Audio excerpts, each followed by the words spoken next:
শুভ সকাল, ঈদ মোবারক। সবাইকে আমন্ত্রণ জানাচ্ছি মেরিল মিল্ক সোপবার রাঙা সকাল অনুষ্ঠানে। সুন্দর একটি দিনের প্রত্যাশা নিয়ে আজকের আয়োজন শুরু করছি এবং আশা করছি সকলের ঈদের সময়টা খুব ভালো কাটছে। সঙ্গে আছে আমি লাবণ্য এবং সেই সাথে রয়েছে আমি রোম্মান। দর্শক শুভ সকাল, এবং আমার পক্ষ থেকে আপনাদের জন্য আরেকবার ঈদের অনেক অনেক শুভেচ্ছা। নিশ্চয়ই আপনাদের ঈদ অনেক ভালো কাটছে এবং আপনারা নিশ্চয়ই মাছরাঙা টেলিভিশনের সাথে ঈদের প্রতিটা দিন আমাদের সঙ্গে আছেন। লাবণ্য, ঈদ মোবারক। ঈদ মোবারক।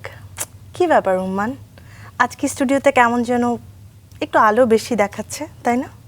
হতেই হবে, কারণ আজ আমাদের যিনি অতিথি হয়ে এসেছেন তিনি তার নামের মতোই আসলে দীর্ঘ ২৭ বছরের বেশি সময় ধরে টেলিভিশন, ওটিটি, চলচ্চিত্র আলোকিত করে যাচ্ছেন। মানে কি আজ তাহলে স্টুডিওতে একটা দীপ জ্বলতে যাচ্ছে? অবশ্যই, এবং সেই দ্বীপের নাম জানিয়ে দিই দর্শকদেরকে। চলো দর্শক, আজ আমাদের মাঝে রয়েছেন প্রিয় অভিনেত্রী দীপা খন্দকার। চলুন আমাদের আজকের বিশেষ অতিথিকে ঈদের বিশেষ রাঙা সকালে স্বাগত জানাই। ঈদ ঈদ মোবারক। মোবারক। ঈদ মোবারক। এত সুন্দর করে তোমরা বলছিলা, খুব ভালো লাগছিল। না, সুন্দর করে বলাটা আসলে খুব কমই হয়ে গেছে, কারণ আপনি আসলে তাই। দীর্ঘ ২৭ বছর ধরে আমাদের যেভাবে বিনোদন দিয়ে গেছেন সে তুলনায় আসলে আমরা কিছুই আপনাকে দিতে পারিনি। তবে আপনাকে একটা প্রশ্ন করতে চাই যে আজকে রাঙা সকালে আজকেই কেন আপনি এসেছেন, সেটির কি আপনি কোনো উত্তর দিতে পারবেন আমাদেরকে? তোমরা ডেকেছো তাই আমি এসেছি। একটা স্পেশালিটি তো আছে। আজকের কোনো স্পেশালিটি কি বলো তো? এটা হচ্ছে মার্চ মাস, হ্যাঁ এবং ১৯৯৯ সালে মার্চ মাসে আপনার অভিনয় ক্যারিয়ার শুরু হয়েছিল। হ্যাঁ, এবং এই মার্চ মাসে আমার মিডিয়ায় কাজ করার ২৮ বছর আচ্ছা, বাহ, ২৭ বছর পেরিয়ে শেষ হয়ে ২৮ ২৮ বছর শুরু বাহ হলো। বাহ বাহ বাহ। চমৎকার। এবং আপু, ঈদের সময়টা আপনাকে পেয়েছি, আমরা তো জানি ঈদ মানে উৎসব, ঈদ মানে আনন্দ, কিন্তু তারপরও যদি আপনার কাছে সংজ্ঞা জানতে চাই ঈদ নিয়ে। ঈদের সংজ্ঞা? ঈদের সংজ্ঞা, ঈদ মানে আনন্দ আমার definitely। কাছে সবার আগে। ঈদ মানে হচ্ছে সেলিব্রেশন, এটা আমাদের মুসলিম ধর্মে একটা অনেক বড় একটা আনন্দের দিন। তবে সময়ের সাথে সাথে না এই সংজ্ঞাটা পাল্টাতে থাকে, দায়িত্ব বাড়তে থাকে। একটা সময় ছিল যে নির্মল আনন্দ, মানে কোনো কিছু আমাকে ভাবতে হবে না, শুধু আমি আনন্দ করব, এরকম একটা ব্যাপার। আর এখন হচ্ছে অন্যদেরকে আনন্দ দিতে হবে বিভিন্নভাবে। যেমন আমি বলবো যে শিল্পী হিসেবে আনন্দ দেওয়ার একটা ব্যাপার থাকে, কারণ ঈদের কাজ করতে হয়। জি। ঈদের জন্য অনেক আয়োজন আয়োজন থাকে থাকে। টেলিভিশনের, সেগুলোতে আমাকে প্রেজেন্ট হতে হয় নিজেকে। আর ফ্যামিলির সাথেও ফ্যামিলির সবাইকে আনন্দ দেওয়ার ব্যাপারগুলো থাকে, বাচ্চাদেরকে এক ধরনের একদম। আনন্দ দেয়া, ফ্যামিলির সবাইকে আনন্দ দেয়া। এই যে এখন হচ্ছে ঈদ মানে দায়িত্ব, আনন্দটা দেয়ার, আগে ছিলাম আনন্দটা নিতাম আর কি। বাহ, সেটি আসলে বয়সের সাথে সাথে দায়িত্বটা নিতে হয়, এবং সেই দায়িত্বের ভিতরে হয়তো ভালোবাসা লুকিয়ে থাকে। এবং আমার কাছে ঈদের সংজ্ঞাটা, লাবণ্য তুমি জানতে চাইবে না? বলো তো একটু দেখি। আমার কাছে ঈদের সংজ্ঞা হচ্ছে কাছের মানুষদেরকে পাশে পাওয়া, এবং কাছের মানুষদেরকে ভালোবাসা, ভালো রাখা।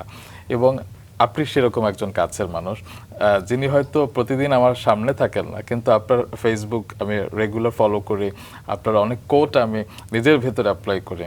যেমন একবার আপনি বলেছিলেন যে একদিন সব কিছুই শেষ হবে, সেটা সাফল্য কিংবা ব্যর্থতা, দুঃখ, কষ্ট, সব কিছুরই শেষ আছে। তো আমরা যখন একটু ফ্রাস্ট্রেটেড হই, এই কথাটা কিন্তু বারবার মনে হয়। হ্যাঁ, আর লাস্ট লাইনটা লিখি নাই ওই দিন। লাস্ট লাইনটা একটু সিলি হয়ে যায় বলে লিখি নাই। সব শেষ হবে, শুধু লেট নাইট শুটিং কোনোদিন শেষ হবে না। এটা মনে হচ্ছিল, পরে মনে হলো যে থাক, এটুকু নাই বা লিখি আর কি। এমনিতে আপনার পোস্ট আমিও অনেক দেখি, আপনি যেহেতু আমার খুব পছন্দের একজন মানুষ, আপনি এটাও বলেছেন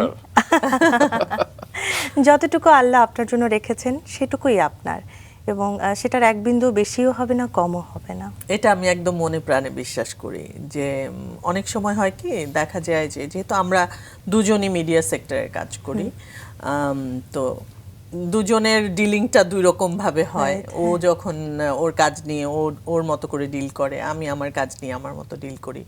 অনেক সময় হয় না যে একদম কাজের আগের দিন কাজটা ক্যান্সেল হয়ে যাচ্ছে, বা এমনও হয় যে 2টা দিন আমি কাউকে ডেট দিয়েছি, ওই কমিটমেন্টটা রাখার জন্য দেখা যায় যে আগে পরে অনেক কাজ এসছে, হয়তো একটা দিন ওখানে ক্ল্যাশ করছে, যে কারণে ওই 2 দিনের জন্য আমি এখানে 10 দিন ডেট দিতে পারছি না, বা পরে 5 দিন ডেট দিতে পারছি না। হয়তো আমি আমার কমিটমেন্টটা রাখার জন্য এটা করলাম, দেখা যায় যে আমি আগের দিন এই কাজটা ওরা ক্যান্সেল করে দিল, সো তখন কিন্তু একটু খারাপ লাগে যে এটা কেমন ইয়ে হলো। কিন্তু 99.99% টাইমে আমি জাস্ট একটা ওকে লিখে ছেড়ে দিই। আমি কিন্তু কখনো বলি না যে তোমরা কেন করলা করলো এটা, না? বা হচ্ছে তোমরা আমার এই লস করলা, তোমাদের জন্য আমি মানে এক্সপ্লানেশন Reschedule করা, চাওয়া হ্যাঁ। বা দেয়া বা এটা নিয়ে হিচিং করা আমি কখনোই করি না। আমার কাছে মনে হয় যে এটা আমার আসলে রিজিকে ছিল না, বা আগের আগের কাজগুলো বা পরের কাজগুলো আমার রিজিকে ছিল না, দ্যাটস ওয়াই আসলে আমার হয় নাই।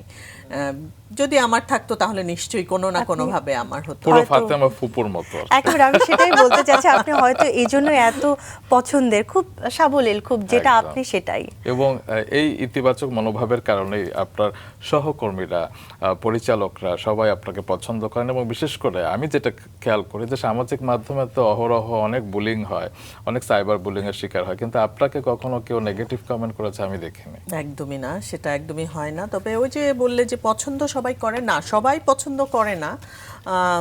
কেউ কেউ পছন্দ করে বা অনেক মানুষই পছন্দ করে, কেউ কেউ পছন্দ করবে না, এটাই স্বাভাবিক। আমি স্বাভাবিক মানুষ বলেই হয়তো কেউ পছন্দ করবে না, আবার কেউ কেউ পছন্দ করবে। বাট অনেক মানুষ পছন্দ করে, সেটা নিয়ে আমার ভালো লাগাটা অনেক বেশি। আর অবশ্যই। খারাপ যারা পছন্দ করে না, নিশ্চয়ই তাদেরও কোনো যুক্তি আছে, ভালো লাগে না হতে পারে। আর আমার কাছে মনে হয় কি আমি একটু বোরিং মানুষ, আমি অনেক বোরিং বলে আমাকে অনেক সময় অনেকে পছন্দ করে না। হয়তো দূর থেকে মনে করে যে খুব ইন্টারেস্টিং, আচ্ছা অনেক ঘোরাফেরা করে, অনেক ফেসবুকে এগুলো লিখে বা অনেক কাজ করে, ও মানে ভেতরে নিশ্চয়ই কিছু একটা লুকিয়ে আছে এরকম। তো যখন আমার সাথে মেশে মানুষ, লং টাইম যারা মেশে, তারা দেখে যে ভেতরে কোনো কিছুই লুকিয়ে নাই, আমার সবকিছু ওপেন Open. বুক, একদমই ওপেন বুক। সো তখন আর ভালো লাগে না মানুষের যে উফ এই এই এতটুকুই এরকমই। তবে যাদের ভালো লাগে না, যারা একটু বেশি অ্যাডভেঞ্চারাস, তারা তাদের জায়গায় থাকুক, কিন্তু আপনার আশেপাশে যারা আপনাকে ভালোবাসে তারা শুরু থেকে আজ অব্দি আপনার সাথে তারা আমাকে ছিল। ছেড়ে কখনো যায় না, একদম। এটা ট্রু। এবং যারা আপনাকে চেনে, যারা আপনাকে ভালোবাসে এবং যারা ভালোবাসে না, তাদেরকে আরেকবার স্মরণ করিয়ে দিই আপনার সম্পর্কে, তারপর আবার গল্পে ফিরব। একবার তিনি বলেছিলেন, জীবনের যে কথা শুনলে সবাই মনে করে বানানো গল্প, সেই অবিশ্বাস্য সুন্দর জীবনটাই আমি যাপন করছি। একজন মানুষ কতটা ইতিবাচক হলে এমন কথা বলতে পারেন ভাবা যায়। গুণী অভিনেত্রী, মডেল এবং উপস্থাপিকা দীপা খন্দকার শুরু থেকে আজ পর্যন্ত ঠিক এমনই এক ইতিবাচক মনোভাব নিয়ে পথ চলেছেন। আর সে কারণে সমসাময়িক অনেকের ভিড়েও তিনি এখনও সমানভাবে প্রাসঙ্গিক, নিয়মিত কাজ করে যাচ্ছেন। শখের বসে ছবি তুলেছিলেন, সেখান থেকে শুরু মডেলিং, তারপর 1999 সালে প্রথম নাটক কাকতাড়ুয়াতে অভিনয়। প্রতিটি ধাপে তিনি ছিলেন নির্ভর, সাবলীল এবং আত্মবিশ্বাসী। প্রায় 27 বছরের বেশি ক্যারিয়ারে তিনি অভিনয় করেছেন প্রায় 2000-এর মতো নাটক। এর মধ্যে সম্প্রতি এটা আমাদেরই গল্প ধারাবাহিকে ফাতেমা ফুপুর চরিত্রে অভিনয় করে আবারও আলোচনায় এসেছেন তিনি। সম্প্রতি তার কাজের স্বীকৃতিও এসেছে, পেয়েছেন Dhallywood film and music silver jubilee award. OTT প্ল্যাটফর্মে সমান স্বচ্ছন্দ তিনি। সদ্য মুক্তি পাওয়া একসাথে আলাদা কিংবা Rumi, Little Miss Chaos, Ghumpori, Frenzy, Hide and Seek সহ অনেক কাজই প্রমাণ করেছে যে কোনো মাধ্যমে তিনি সমান দক্ষ এবং স্বতঃস্ফূর্ত। 2004 সালে আবু সাইদ পরিচালিত মিষ্টি কথা চলচ্চিত্রে প্রথম অভিনয়ের মাধ্যমে বড় পর্দায় অভিষেক হয় তার। এরপর একদিকে যেমন তিনি মেগাস্টার শাকিব খানের সঙ্গে ভাইজান এলোরে কিংবা জিন 2, রিভেঞ্জ, ডার্ক ওয়াল, তছনছের মতো মূলধারা সিনেমায় কাজ করেছেন। অন্যদিকে ফাদার্স ডায়েরি, পায়ের ছাপ, মনোলগ, আগরতলা ষড়যন্ত্র, হাঙর, ঋতু কামিনীর মতো গল্পপ্রধান চলচ্চিত্র রেখেছেন নিজের স্বতন্ত্র উপস্থিতি। তার অভিনীত ঋতু কামিনী চলচ্চিত্রটি সুইডেনের স্টকহোম সিটি ফিল্ম ফেস্টিভ্যালে বিশেষ পুরস্কারও অর্জন করেছে। অভিনয়ের দীর্ঘ পথ চলে নিজেকে তিনি বারবার নতুন করে প্রমাণ করেছেন। চলুন আবারও প্রিয় অভিনেত্রী দীপা খন্দকারের কাছে ফিরে। ঠিক বলেছেন, একদম ঠিক বলেছো। মানে আমাকে বলতে বললে তো আমি চিন্তা করতাম যে এতগুলো কাজ আমি করেছি কিনা বা কি করেছি না, আমি ভুলে যাই আর কি কোনটার পরে কোনটা বলবো। সো দেখলেন আমরা আপনাকে কত ভালোবাসি। আমিও ভালোবাসি তোমাদেরকে। তো অনুষ্ঠানের রীতি অনুযায়ী লাবণ্য, চলো আমরা একদম ছোটবেলা থেকে গল্প শুরু করি। একদমই তাই। আপনার জন্ম সাভারে, সেই সময়টা নিয়ে একটু জানতে চাই। আপনার সাভারে বলতে হচ্ছে অ্যাকচুয়ালি ধামরাইতে আমার নানু বাড়ি। যেটা হয় যে আমার মা বেড়াতে গিয়ে আমার জন্ম হয়, Delivery হয়, okay. ডেলিভারি এমনি তো পৈতৃক বাড়ি তাহলে মানিকগঞ্জে। মানিকগঞ্জে আমার দাদি বাড়ি, আর আচ্ছা। ধামরাইতে আমার নানু বাড়ি। সাটুরিয়া উপজেলার ধানকুড়া গ্রাম, চাটুরিয়া উপজেলার ধানকুড়া গ্রামে আমার দাদি বাড়ি, সাহেবপাড়া গ্রামের নাম। আচ্ছা। আর ওখানে কি ধামরাইয়ে থাকা হয়েছে এমনি? থাকা মানে ওই যে বেড়াতে গিয়ে থেকেছি, যখন আমার দাদি ছিলেন। মানে একটানা কখনো থাকা হয়নি, ভ্যাকেশনে হয়তো ভ্যাকেশনে, কখনো জি। যাওয়া আপনার প্রথম হয়েছে। স্কুল কি ঢাকা রায়েরবাজার স্কুলে ছিল? Rayerbazar high school. আচ্ছা, পরে তো নারায়ণগঞ্জে আপনি সেখানে চলে যান অ্যাকচুয়ালি ওই টাইমটাতে না আমার একটু স্কুল শিফটিং আছে অনেক বাবার বেশি। চাকরির কারণে। হ্যাঁ, রায়ের বাজারে আমি ক্লাস 1 পড়েছি, ক্লাস 2, 3 হচ্ছে সাভারে পড়েছি। আচ্ছা। আবার তারপরে 3 থেকে মানে 3 হাফ আর কি, 3 থেকে আবার নারায়ণগঞ্জে ছিলাম। আচ্ছা। আচ্ছা, স্কুল জীবনের গল্পগুলো একটু শুনি। মানে অনেকের কাছ থেকে শোনা আপনার অনেক সিক্রেট আমি জেনেছি, যে হেঁটে তুমি হেঁটে তো মানে আর্কাইভ। হেঁটে হেঁটে স্কুলে যেতেন, হ্যাঁ। বৃষ্টিতে রিক্সা করে যেতেন, 3 টাকার রিক্সা ভাড়া ছিল, এবং সেই সময়ের গল্পগুলো শুনি। রিক্সা করে যেতাম বলতে হচ্ছে বৃষ্টির দিনে 3 টাকা আমাদেরকে দেয়া থাকতো রিক্সা করে ফেরার জন্য, বা যদি বৃষ্টি আসে তখন আমরা আসতে পারবো। নরমালি আমরা রিক্সা করে যাওয়া আসা করা মানে করার মতো এবিলিটি আমাদের ছিল না। তো ওইটাও আমরা সেভ করতাম ওই টাকাটা। আচ্ছা। মানে বৃষ্টিতে দেখা যেত যদি স্কুল থেকে ফেরার পথে বৃষ্টি নামে, অবশ্যই আমরা ভিজে ভিজে বাড়ি ফিরবো এবং ওই 3 টাকা দিয়ে চানাচুর কিনে, একটা দোকান ছিল ফেরার পথে, ওইখান থেকে চানাচুর খেতে খেতে ভিজতে ভিজতে আমরা বাসায় ফিরবো। আপনি স্কুলে ক্যাপ্টেন থাকতেন বোধহয় বেশি? হ্যাঁ, ম্যাক্সিমাম সময়। বাহ, মানে নেতৃত্ব দেওয়ার গুণটা সেই সময় থেকে ছিল আর কি। তো এখন তো আপনি ক্যাপ্টেন হতেই পারেন, ডিরেক্টর। মানে ইদানিং ইচ্ছে করে, ইদানিং মনে হয় যে একটা দুইটা কাজ করতে চাই আর কি। বাহ, সে সময় তো স্কুল জীবনে প্রজাপতির মতো ঘুরে বেড়ানোর মতো একটা সময় ছিল, বয়স ছিল। সেই সময়কার আপনি গার্লস গাইডও করতেন, সেই অভিজ্ঞতাগুলো একটু গার্লস শুনি না? গাইড করতাম, ভলিবল খেলতাম, আর স্কুলের খেলাধুলা তো ফুটবল। সবকিছু করতাম। ফুটবল হচ্ছে স্কুলে না, ওটা বাসার মানে বিকাল বেলা আচ্ছা। ছিল ফুটবল খেলা। আমাদের বাসার পেছনে রেল লাইন ছিল, রেল লাইনের পাশে আবার বস্তি ছিল। তো বস্তির অনেক ছেলেপেলেরা ওরা আমার সাথে খেলতো আর কি, আমি সবসময় ওদের সাথে খেলতাম। ওদের সাথে খেলার একটা ইয়ে ছিল যে আমার একটা সাইকেল ছিল, সাইকেল চালাতাম আমি রাস্তা দিয়ে। তো ওদের কাজ ছিল সাইকেলটা 4 তলা থেকে নামানো এবং উঠিয়ে দেয়া, তাহলে হচ্ছে ওদেরকে আবার আমি একটু সাইকেল চালাতে দিব। আচ্ছা। বা ওরা আমার সাথে একটু খেলতে পারবে আর কি, ঘুষের মতো আর কি। তারপরে ফুটবল পানিতে পড়ে যেত, রাস্তায় খেলতে গেলে অনেক সময় সাইডে ডোবা টোবায় পড়ে যেত, তখন ওদের কাজ ছিল ওইটা তুলে এনে দেয়া। তো গার্লস গাইড যেহেতু করতেন, অনেক নিশ্চয়ই কর্মকাণ্ড, বিভিন্ন ইভেন্ট হতো, মানে 21শে ফেব্রুয়ারি, 26শে মার্চ, 16ই ডিসেম্বর, মানে আমি ফুল বুক। প্যারেডে থাকতাম 6টার সময় চলে যেতাম আমরা স্যালুট দেওয়ার জন্য। মানে এটা বছরের পর বছর হয়েছে। তারপরে হচ্ছে ক্যাম্পেইনিংও করেছি আমি। আচ্ছা। বারুইপাড়া, গাজীপুরে বারুইপাড়াতে একদম শালবনের ভেতরে টেন্টের মধ্যে আমি 7 দিন থেকে। এটা কোন ক্লাসে? তখন আমি ক্লাস 8-এ। আচ্ছা। 92-তে না, 91-এর লাস্টের দিকে, অ্যাকচুয়ালি 91-এর লাস্টের দিকে। তখন মানে ছোটবেলা থেকে একটা ইভেন্টফুল একটা লাইফ আপনার জীবনে আর কি। আপনি স্কুলে নাচও করতেন বোধহয়? ওর ইন্টারেস্ট জেগেছে কেন? আমি নাচ করতাম, নাচটা আমি খুব অল্পই করেছি, বেশি করিনি। আমাদের স্কুলে না, আমাদের এলাকায়, আমাদের বাসার পাশে মানে কালচারাল প্রোগ্রামগুলো হতো। কালচারাল প্রোগ্রাম বলতে একজন নাচ শেখাতো, উনি এলিয়াপা, উনি এখন নৃত্যাঞ্চলে এখনো আছেন। শিবলি ভাই নিপাপাদের সাথে উনি আছেন, নৃত্যাঞ্চলে নাচ করায়। তো ওই এলিয়াপার কাছে আমি নাচ করতাম। আমাদের এলাকাটা না মানে ছোট একটা এরিয়া ছিল, ওইটা হয় না যে নতুন এক্সটেনশন টাইপের একটা রাস্তা, ওই জায়গায় আমাদের বাসা 6-7টা বাসা ছিল, খুব বেশি না, মানে ওই রোডের মধ্যে 7টা বাসা ছিল। তো ওই 7টা বাসা আমাদের একদম ফ্যামিলির মতো ছিল। তো ওই 7টা বাসার একটা বাসায় এলিয়াপাড়া থাকতো, আমরা একটা বাসায় থাকতাম। তো মানে মনে হতো কি যে একদমই ফ্যামিলি আমরা সবাই। ওকে, পরে নাচটার কন্টিনিউ করা হয়নি? নাচটা কন্টিনিউ করতে পারিনি আর। ইন্টারমিডিয়েটের জন্য যখন আমি ঢাকায় ভর্তি হলাম তারপরে আর অ্যাকচুয়ালি 9-এর পরে আর করা হয় নাই, কারণ 9-এ আমি ফেল করেছিলাম ফার্স্ট টার্মে। আচ্ছা, এটা তো একটা ইন্টারেস্টিং গল্প আপু। আমরা তাহলে একটা কাজ করি, বিরতির পরে এটা গল্পটা শুনি। দর্শক, নিয়ে নিচ্ছি ছোট্ট একটি বিরতি, সঙ্গেই থাকবেন।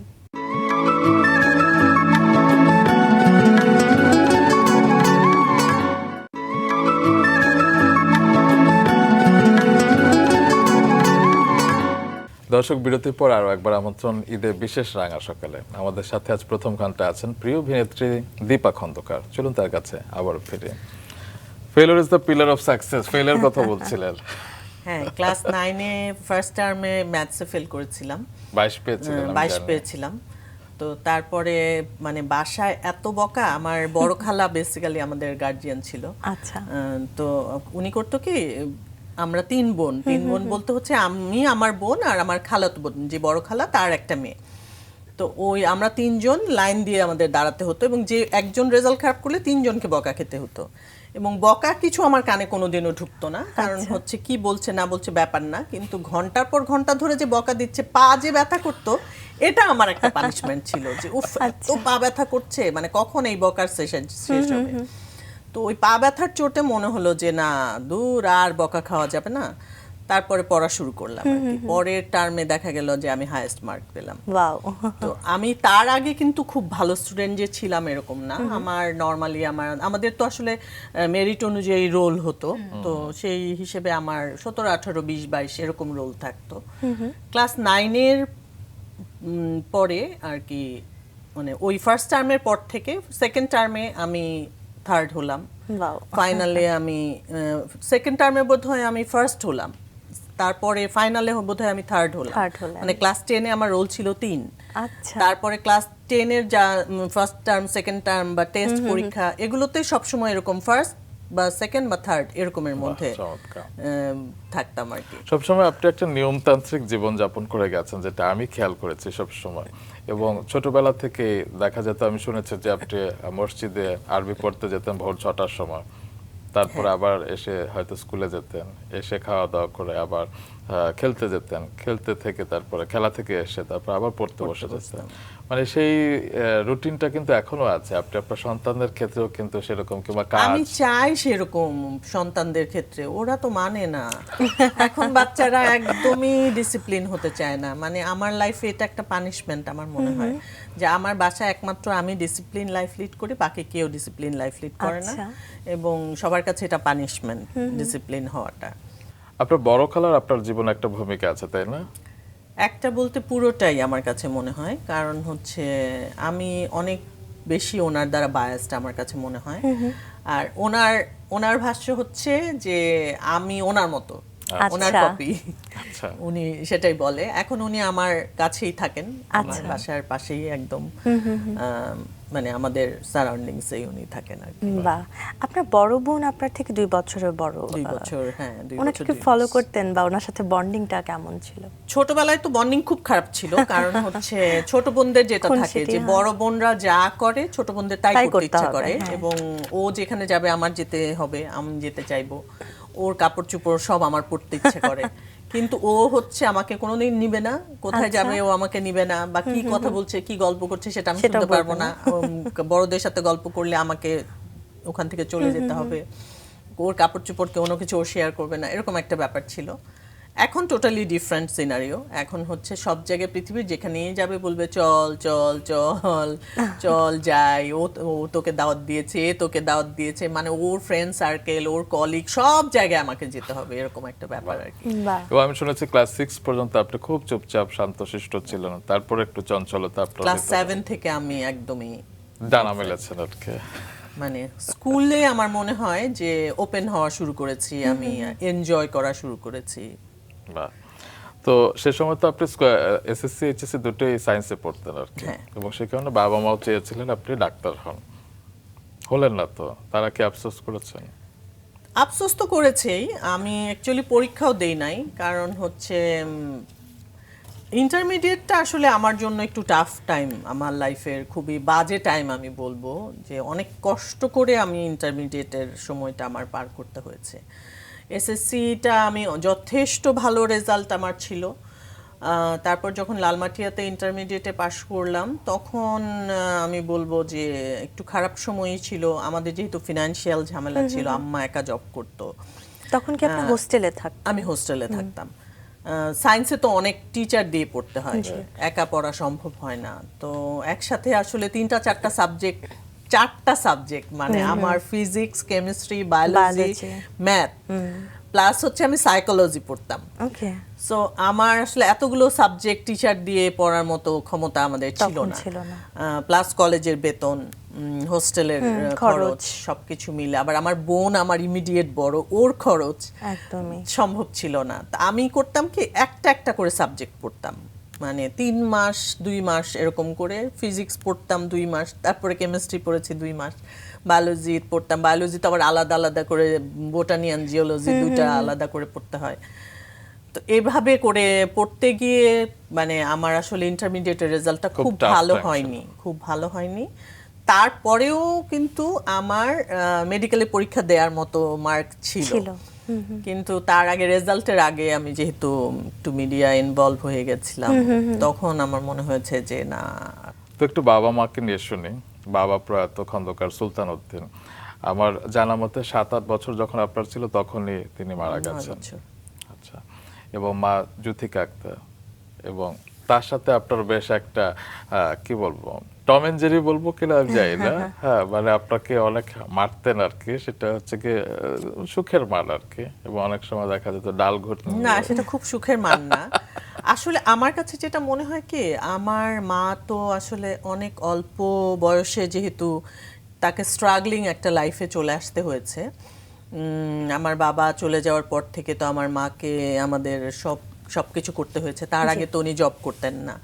তো অ্যাকচুয়ালি 88 থেকে আমার মা জব শুরু করেন। তো তখন মাত্র আমি ক্লাস 5-এ উঠেছি। সেই সময় থেকে সে জব করতেন এবং বাসার সমস্ত কাজ তাকে করতে হতো। তো সবকিছু মিলে না আমার কাছে মনে হয় যে তার মানসিক অবস্থা হয়তো অত আরামদায়ক বা হ্যাপিলি তো আসলে হ্যাপি মেন্টালিটি থাকতো না। তো আমরা যাই করতাম, একটু না একটু বিরক্ত হলেই সে আমাদেরকে মারতো। হাতের কাছে যা থাকতো, রান্নাঘরে হয়তো রান্না করছে, আমরা হয়তো একটা কথা বললাম, বিশেষ করে আমার হয় কি, আমি বেশি স্ট্রেট কাট হলে যেটা হয় মানে লুজার হতে হয়। আমার বোন আমার আম্মাকে যে বলতো, আম্মা আমার ফ্রেন্ডরা তো যে পিকনিকে যাচ্ছে, কোন জামাটা পরে যাব? ও কিন্তু কোনোদিন জিজ্ঞেস করতো না যে আমি কি যাব, ও বলতো কোন জামাটা পরে যাব, এইটা পরবো না ওইটা পরবো। তো আম্মা হয়তো তখন বলতো আচ্ছা ঠিক আছে ওইটা পরে যাও। আর আমি যে, আম্মা ওরা তো ওইখানে যাবে, আমি কি যাব? আম্মা বলতো না। মানে প্রপোজালটা এরকম ভাবে আসতো। সো দেখা যেত যে আমার উপরে আসলে নেগেটিভ ইম্প্যাক্টটা বেশি পড়তো। তারপর পড়াশোনার ক্ষেত্রে দেখা যায় আমি সন্ধ্যা থেকে আমি ঘুরছি, আমি পড়তে বসতাম না, নিচে রাস্তায় খেলতাম, এটা আম্মার পছন্দ ছিল না। বস্তির ছেলে মেয়েদের সাথে খেলতাম, আম্মার পছন্দ ছিল না। সারাক্ষণ উপর থেকে চিৎকার করতো, উপরে আসো উপরে আসো উপরে আসো। তো সন্ধ্যার আজান না দিলে তো আমি উপরে যাব না, এরকম একটা ব্যাপার ছিল। এই লোশন দেয়া, ক্রিম দেয়া, ভ্যাসলিন দেয়া, এগুলো নিয়ে বকা খেতাম, গাল ফেটে থাকতো, এরকম চটা উঠতো, আর এগুলা নিয়ে আম্মা বকা দিত। হয়তো ক্রিম লাগাই দিচ্ছে, দিল একটা থাপ্পড়, এরকম একটা বিষয় আর কি। তো তারপর সন্ধ্যাবেলা থেকে সবাই পড়তে বসছে বাসায়, আমি তো পড়তে বসবো না, কারণ আমি ঘুরছি, কি করব, একটু টিভি দেখবো নাকি কিছু খাবো নাকি কি করব, মানে এগুলা করতাম। তখন আবার আরেক পত্তন মার খেতাম আর কি। আমার যেটা ব্যাপার ছিল, আমি পড়তাম হচ্ছে সবাই ঘুমিয়ে গেলে। আচ্ছা, ওইটা তো আসলে কেউ দেখতো না, সবাই মনে করতো কি আমি পড়ি না। আমি একদমই পড়ি না। ক্লাস 9 থেকে আমার পড়াটাই ছিল রাত 10টায়। আমাদের ছোটবেলায় কিন্তু সবাই 10টার মধ্যে ঘুমিয়ে যেত। 10টায় একটা নিউজ শুরু হতো বিটিভিতে, ওই নিউজের আগ পর্যন্ত টিভি দেখা, খাওয়া দাওয়া, নিউজের পরে কিন্তু একদম সবাই ঘুম। তো সবাই যখন ঘুমিয়ে যেত, খাওয়া দাওয়ার পরে তখন আমি পড়তে বসতাম। তো যেটা বলছিলেন যে আপনাদের ফিনান্সিয়াল একটা ক্রাইসিস তৈরি হয়েছিল তখন, সেই কারণে কি আপনি পরবর্তীতে জিএমজি এয়ারলাইন্সে আপনি এয়ার হোস্টেস হিসেবে পরপর 3 বছর আপনি সেখানে কাজ করেছিলেন, পাশাপাশি আপনি গ্র্যাজুয়েশনও চালিয়ে গেছেন, তখন বোধহয় অভিনয় আপনি ঢুকে গেছেন, সেটা কি পরিবারের হাল ধরবার জন্য? একদমই সেটা না, একদম সেটা না। কেন? কারণ হয় কি, আম্মা কখনো আমাদেরকে এটা ফিল করায় নাই যে আমাদেরকে হাল ধরতে হবে। আম্মা সারাক্ষণ বলতো যে লেখাপড়া করতে হবে, আচ্ছা। পড়াশোনা করতে হবে, পড়াশোনা করতে হবে, পড়াশোনা করতে হবে, মানে হাল ধরতে হবে, কাজ করতে হবে, এরকম এমন কিছু বিষয়টা নয়। কখনো ছিল না। কারণ আমার বোন তো আমার বড়, এবং ও কিন্তু অনেক পরে গিয়ে ও জবে জয়েন করেছে, মানে বেশ পরে, আমার চাইতে অন্তত 6-7 বছর পরে। তিনিও তো বোধহয় এখন সৌদি ও এয়ারলাইন্সে সৌদি আছেন। এয়ারলাইন্সে আছে। ও 2005-এ এসে ও Air hostess জবে জয়েন হিসেবে। করেছে, আর আমি কিন্তু 99 থেকে আমি কাজ শুরু করেছি। আমার যেটা হয়েছে কি, মানে একদমই ওই যে লালমাটিয়া কলেজে পড়ার সময় হঠাৎ করেই তো মিডিয়াতে ঢোকা বলতে হচ্ছে ওই যে ফটোশুট করা ফাজলামি কারুজের। করে, তারপরে কারুজ থেকে ফটোশুট করা, তারপর ওরাই একটা বিজ্ঞাপনের জন্য ইন্টারস্পিড থেকে ডাক দেয়া, তারপরে ওই অ্যাডটা করা, চায়ে লিপটন তাজা চায়ের অ্যাড, ওটাতে যখন কাজ করলাম, কাজ করার পরে টিলবোর্ড হতো রাস্তায়, তখন আমি মানে দেখতে ভালো লাগতো, তখন আমি গ্রাজুয়েশন সবাই করছি। ভাবতো এটা বাইরের মডেল। সবাই মনে করতো, আমার কোনো লাভ হয়নি কিন্তু। কারণ হচ্ছে পুরা থাই মেকআপ, পুরা থাইল্যান্ডে যেহেতু শুটিং হয়েছে, পুরা Okay. থাইল্যান্ডের মেয়েদের মতো মেকআপ ছিল, আর সবাই মনে করতো যে এটা বাইরের কোনো কোনো মেয়ে, বিদেশের কোনো মেয়ে। তো তারপরে জিএমজি এয়ারলাইন্সে তো জবের কথা আমি আগেও বলেছি যে আমার বোনের শখ ছিল ও এয়ার হোস্টেস হবে। ওকে। কারণ আমার ওই যে বড় খালার বড় মেয়ে ও বিমানে জব করতেন উনি, আচ্ছা। তখন উনি আমাদের চেয়ে অনেক বড়, প্রায় 10-12 বছরের বড়।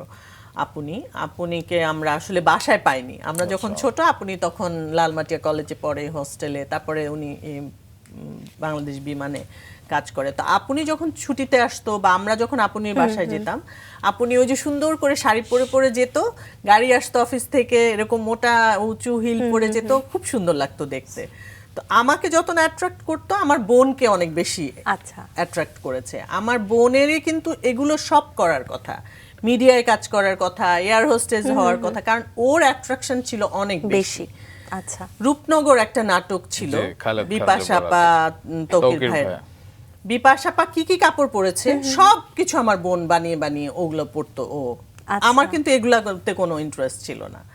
তো ও জয়েন করবে বা ও ইন্টারভিউ দিবে জিএমজি এয়ারলাইন্সে, ও তখন আমাকে জোর করে নিয়ে গেছে যে চল একা যাবো আমি, তুইও চল, তুইও পরীক্ষা দে। কারণ ওরা চেয়েছে ইন্টারমিডিয়েট, তা বললাম আমার রেজাল্টই হয়নি তখনও। তো বললো যে তাও চল। গেলাম, পরীক্ষা দিলাম, পরীক্ষা দেওয়ার পরে ও ফেল করলো, আমি পাস করলাম। আচ্ছা। তারপরে ও বলল যে আচ্ছা থাক তুই, আমি বললাম যে আমি তো চাকরি করব না, আমি তো এখন গ্রাজুয়েশন করতে হবে আমার। তো বললো থাক তুই একটু ভাইবা পরীক্ষা দিয়ে দেখ হয় নাকি। আচ্ছা। তারপরে ভাইবা পরীক্ষা দিলাম, আমার হয়ে গেল। সেটা হয়ে গেল। হয়ে যাওয়ার পরে তো ট্রেনিং পিরিয়ড, মানে হয় না যে একটা গ্যারাকলে ঢুকে যাওয়া আর কি, হ্যাঁ। কোনো কিছু না চমৎকার। ভেবেই। এমনিতে এই যে 3 বছরের এক্সপিরিয়েন্স, এই পেশা কোনো কিছু কি শিখিয়েছে নতুন করে? মানে এখন কি সেটা কোনো কাজে আমার লাগে? কাজে কাছে মনে লাগছে। হয় যে প্রত্যেকটা ছেলে মেয়েকে এই যে এভিয়েশন ট্রেনিং একটা ব্যাপার আছে, এটা জীবনের জন্য অনেক জরুরি। আমাদের হয় না এখন শুটিং করতে যাই বা পারিপার্শ্বিক মানুষজনের সাথে, অনেক মানুষের সাথে মিশতে হয়, তো কার্টসি ম্যানার বা চলা ফেরা, বসা ওঠা, খাওয়া দাওয়া, আমি সারাক্ষণ বিরক্ত হই। এটা আমার বিরক্ত হওয়াটা আমার একটা রোগ হয়ে গেছে। আমি তো বলি যে ইরিটেশনটা আমার একটা রোগে পরিণত হয়েছে। কারণ এভাবে বসলো কেন, এভাবে হাঁটে কেন, এভাবে খায় কেন, এভাবে কথা বলে কেন, বা হয় না যে কেউ কথা বলছে মাঝখানে 10টা কথা আরেকজন বলছে। আমাদেরকে সারাক্ষণ শেখাতো যে be a good listener, right. এবং কথা বলতে হয় স্মাইলি ফেসে। মানে এগুলো যে মাথার ভেতরে ঢুকে গেছে, মানে আমার কাছে মনে হয় যে যে কোনো মানুষের আসলে এগুলো শেখাটা খুব জরুরি। ট্রেনিংটা দরকার, একদম। অন্য কোনো জায়গায় তো শেখা যায় না, হয়তো এখানে শিখে হয়তো apply কারণ করা বাবা মা উচিত। শেখালে কিন্তু ছেলে মেয়েরা শিখে না। শেখে না। তখন না। মনে হয় কি যে সারাক্ষণ কি এই বলছে এটা, দোষ হ্যাঁ। ধরছে, কিন্তু এটা যে রুল। রাইট। হাঁচি দেয়া যায় না মানুষের সামনে, কাশি দেয়া যায় না, থুথু ফেলা যায় না, এগুলো যে হাইড করতে হয়, জীবনে কি কি হাইড করতে হয় আমরা কিন্তু 90% মানুষ জানি না আসলে। তো যাই হোক, আমরা অভিনেত্রী দীপা খন্দকারের সাথে কথা বলছি, অভিনয় নিয়েও একটু কথা বলি, কারণ হয় না যে পেছনের গল্পগুলো একটু শুনে নিলাম আমরা, কারণ সেগুলো দিয়েও কিন্তু জানা যায় একজন ব্যক্তি দীপা খন্দকারকে, এবং তার আজকে যে স্মাইলি ফেস সবসময় থাকে এর পেছনে আসলে কারণটা কি।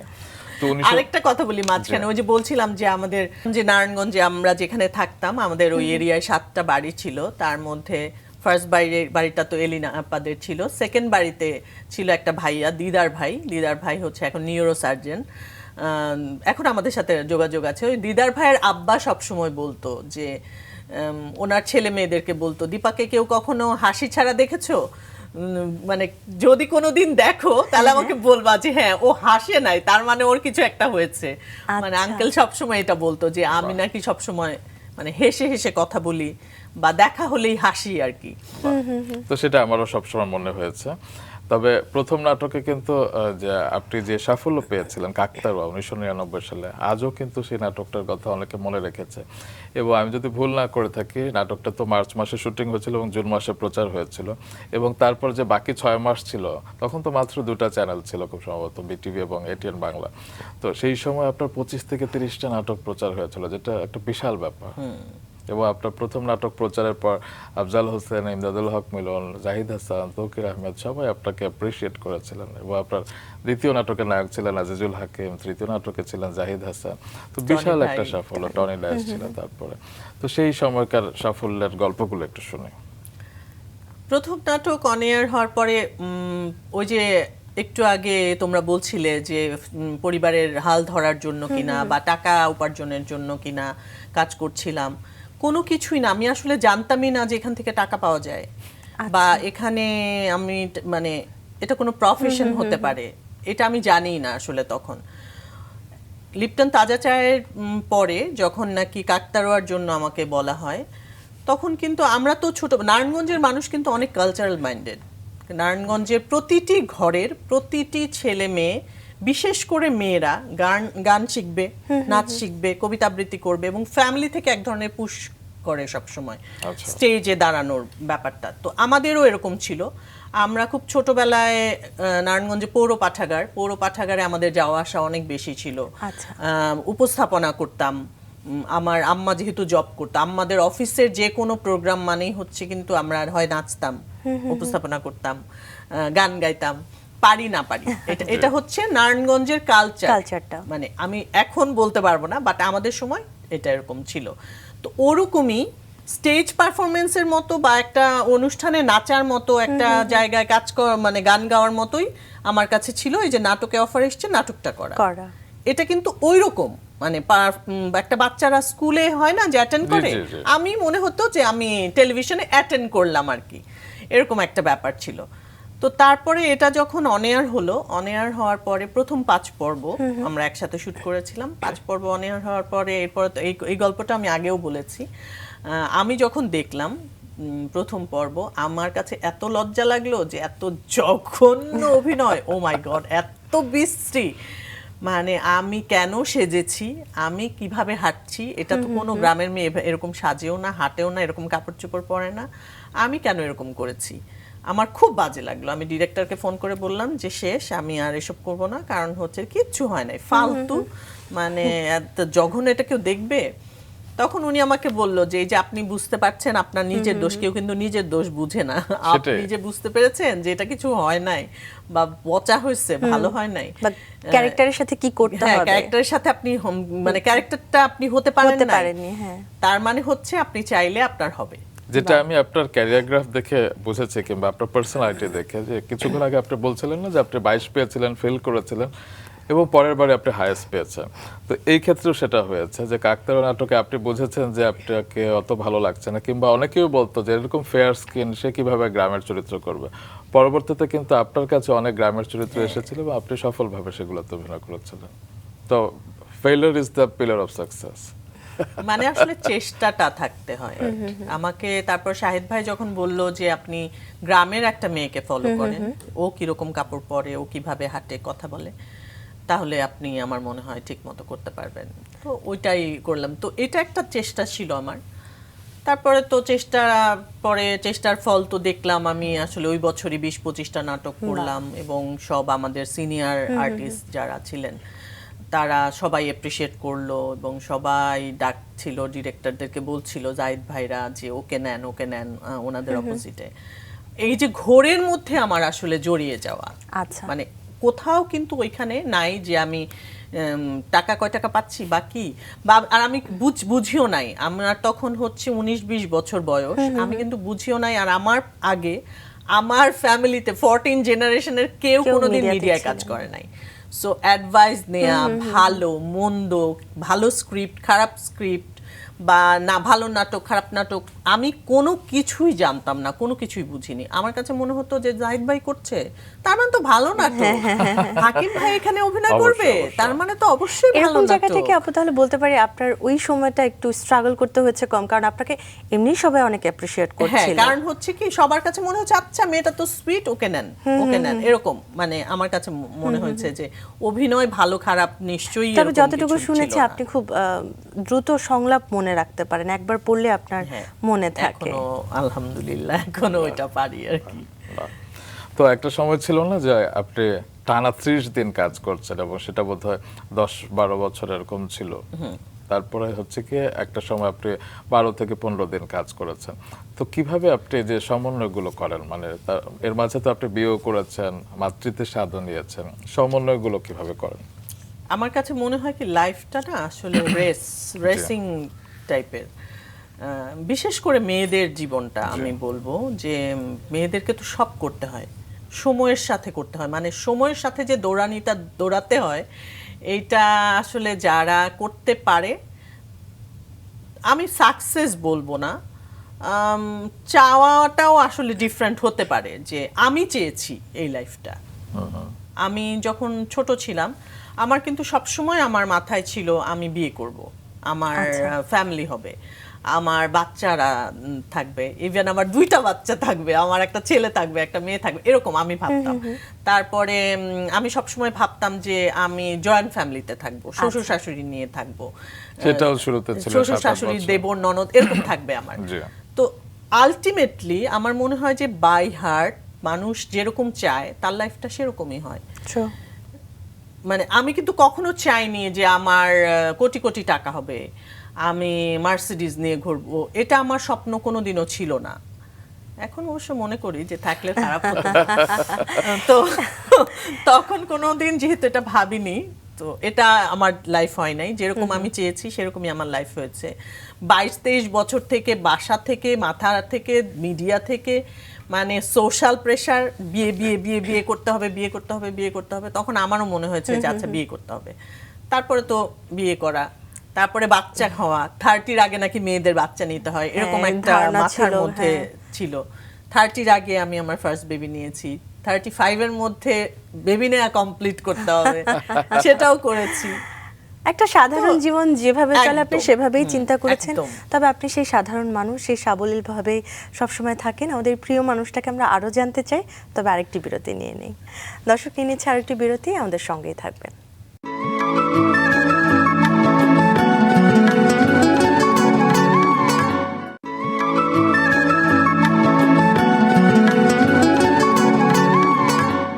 দর্শক, বিরতির পর আরো একবার আমন্ত্রণ ঈদের বিশেষ রাঙা সকালে।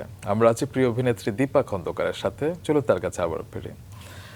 আমি আপনার পুরো অ্যাক্টিং ক্যারিয়ার নিয়ে যদি কথা বলি তাহলে তো আসলে আজকে রাঙা সকাল শেষই হবে না, কারণ এত এত সফল কাজ, এত এত সফল কি বলবো অ্যাক্টিং আপনি আমাদেরকে উপহার দিয়েছেন। একদম শেষ যেই কাজটা ভীষণ উত্তাপ ছড়াচ্ছে সেটি নিয়ে কথা না বললে আসলে দর্শকরা আমাকে বকা দিবেন, কারণ এটা আমাদেরই গল্প ধারাবাহিক।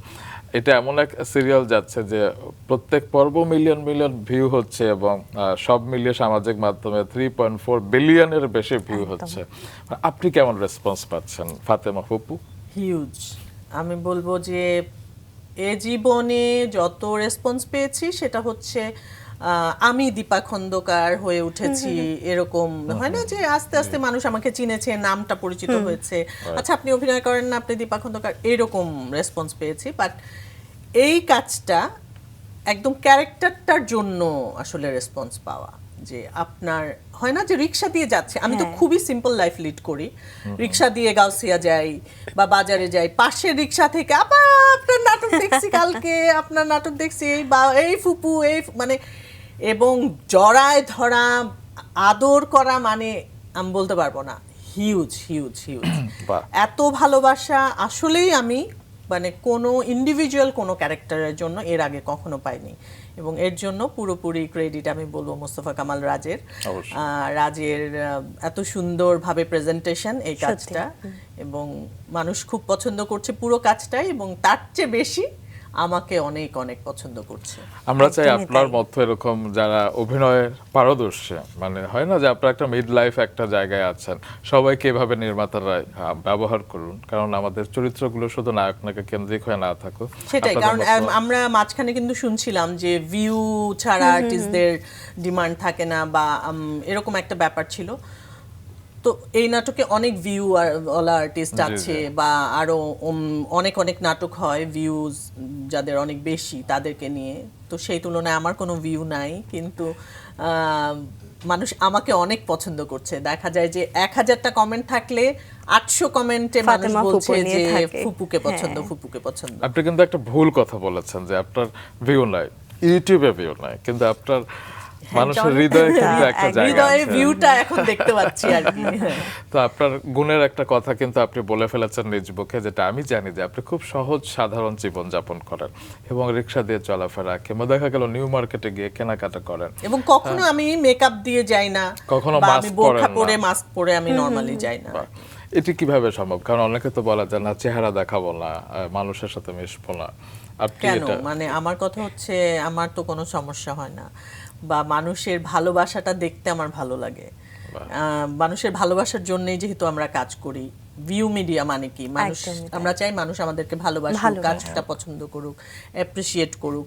তো সেটা যদি আমি না চাই, না নিতে চাই, তাহলে তো হলো না। বাহ।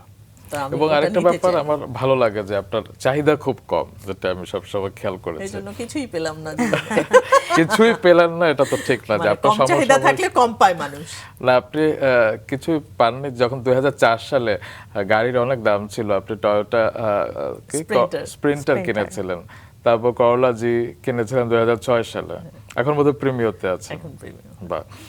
তবে হয় না যে এই ছোট ছোট চাহিদাগুলো ছোট ছোট করে একটু শখ মানে করে অতটুকুই আমার ডিমান্ড, আমার অতটুকুতে হয়ে যায়। আমার এমন না যে চলার জন্য বড় একটা কিছু গাড়ি লাগবে। হলেই আমার লাগে, সেটা খুব দামি show বা off কি করার show off জন্য, করার, হ্যাঁ। বা হচ্ছে থাকলে ভালো হতো, কিন্তু কিন্তু ওইটুকুতেই আমার চলে যায়। তারপরে হচ্ছে 10,000 বা 5,000 স্কয়ার ফিটের বাসা থাকলে খুব ভালো হতো, খুব আমি হয়তো হাত পা এক ঘরে হাত, এক হাত ঘরে পা এরকম রাখতাম, কিন্তু তারপরে আমার 1500 স্কয়ার ফিটের বাসাও আমার এটা কিন্তু এটা ভীষণ সাধারণ মানুষরা তো আরামের যেমন আর কি। লাবণ্যরা তো ভাবে যে অ্যাক্টর অ্যাক্ট্রেসদের অনেক টাকা। অ্যাক্টর অ্যাক্ট্রেসদের আসলে টাকা, অনেক টাকা হয় না, হওয়া সম্ভব না। আর অনেক টাকা বলতে এই জায়গাটাতে না আমি বলি যে একটা ভাবার বিষয় আছে। আমাদের কাছে অনেক টাকা মানে কি? আমি তো মনে করি 10 কোটি টাকা মানে হচ্ছে অনেক টাকা। আমার যদি 10 কোটি টাকা হতো, আমি তো ভাবতাম যে জীবনটা কত শান্তি। কাজ আর ছেড়ে দিতেন। না, কাজ তো আসলে প্যাশন। এটা তো passion, এটা ছাড়া করতাম, মানে টাকার জন্য করতাম না, ট্রু, মানে কাজ স্টিল করতাম আপনি, হ্যাঁ। সেটা হচ্ছে প্যাশনের জন্য করতাম। এখন যেমন হয় না যে আচ্ছা টাকা লাগবে, মাসের খরচের জন্য টাকা লাগবে, সো কাজ করতে ওইটুকু, হচ্ছে, হ্যাঁ। বা কাজ করি। অনেক কাজ দেখা যায় যে শরীর ভাল লাগছে না, বা ইচ্ছা করছে না, তারপরেও তারপরেও করি। করা হয়, হ্যাঁ। কিন্তু তখন হয়তো ওইটা করতাম না। আর অনেক টাকা মানে হচ্ছে এখন তো মানুষের না, 2-4 অনেকের হাজার ধারণা হাজার আসলে, হাজার কোটি হ্যাঁ। টাকার গল্প শুনি। সেখানে তুমি 2-1 কোটি টাকা, 10 কোটি টাকা হয়তো আর্টিস্টদের ম্যাক্সিমাম, খুব বেশি টাকা যদি হয় কোনো আর্টিস্টের। একেবারে। তবে এটাই চমৎকার গুণ যে আসলে একজন মানুষের যতই থাকুক না কেন, তবে তার চাহিদা যতটুকু ততটুকুই আসলে পূরণ করা উচিত। এবং আপনার আরো চমৎকার একটি গুণ রয়েছে, আপনি বেশ অনেস্ট। এটা তো অবশ্যই সবাই আমরা জানি, কিন্তু আপনি বেশ কেয়ারিং। লাইক আপনি ছোটদের সাথে, তরুণ প্রজন্মের কারোর সাথে কাজ করলে আপনি তাদেরকে খুব সহযোগিতা ভক্ত হয়ে করেন, যায় আপনার। এবং আপনি তাদের সাথে খুব কমফোর্টেবল ফিল করেন, তারাও তাই একই রকম ভাবে। তো এই গুণটা তো আসলে এবং বেশি বকাঝকা করেন না আর কি তাদেরকে। এটা অনেক ইম্পর্টেন্ট, কারণ আমাদের এই প্রজন্মের কাজ করতে গেলে অনেকে হয়তো ভয় পায় বা ভাবে যে সিনিয়ররা কিছু করলো বা কি হবে না হবে, সেই জায়গাটা আপনি এত সাপোর্টিভ, মানে আমার কাছে মনে হয় কি, অনেস্টলি একদম বাই হার্ট বলছি, সেটা হচ্ছে আমি এই সেক্টরটাকে আমি একদমই আমার ফ্যামিলি মনে করি। লাইক একদম মানে রুম্মান সামনে আছে বলে বলছি না, এই যে রুম্মানকে আমি লাস্ট 25 ইয়ার্সের বেশি 25-26 বছর ধরে ওকে আমি দেখছি। ওকে কিন্তু আমি আমার ফ্যামিলি ভাবি যে একটা মানুষকে আমি আমার লাইফে ও আছে 25-26 বছর ধরে, বা আমার সেক্টরে যাদের সাথে আমি কাজ করছি যে 28 বছর ধরে অন অ্যান্ড অফ দেখা হচ্ছে, দেখছি, কথা বলছি। আমার মনে হয় কি এটা আমার একটা বড় একটা পরিবার। জি। আমার পরিবার কিন্তু শাহেদ আলী আর আমার ছেলে আমার মেয়ে এরকম এটা না। নয়। শাহেদ আলী কিন্তু আমার জীবনে 20 বছর, তার চেয়ে বেশি কিন্তু ওরা, তার চেয়ে বেশি জয়, সাব্বির, শাহেদ, জিতু, একদম। দিনার, ওরা কিন্তু ওর চাইতে অনেক বেশি সময় এবং অনেক এমন এমন ইস্যু, এমন এমন ঘটনা, এমন এমন গল্প ওদের সাথে আমি করেছি যেটা কিন্তু শাহেদ আলীর সাথে করা হয় নাই।